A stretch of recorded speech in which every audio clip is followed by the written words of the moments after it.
Bilamizki, aholi oshgan sari chiqindilar soni ham oshadi. Buning asosiy sababi esa iste'molning ko'pligi. Birinchi tashlagan plastik idishingizni esla olasizmi? Ko'proq aytgan bakalashgan. Albatta eslamaysiz. Men Samarqanddagi yosh volontyor ko'ngillilarga o'zimning taklifim bilan chiqmoqchiman. Samarqandning tozaligi uchun shiori ostida birgalikda yig'ilib tozalik uchun harakat qilsak, nima deysiz?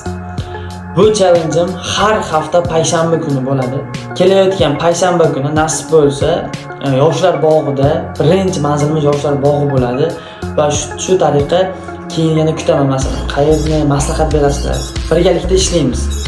Hammalaringizdan videoni maksimalniy tarzda tarqatishlaringizni so'rab qolaman. Qo'shilsalaring juda ham xursand bo'lardim. Chunki bir kishidan ko'ra ko'proq kishi harakat qilsa, samarasi ko'proq.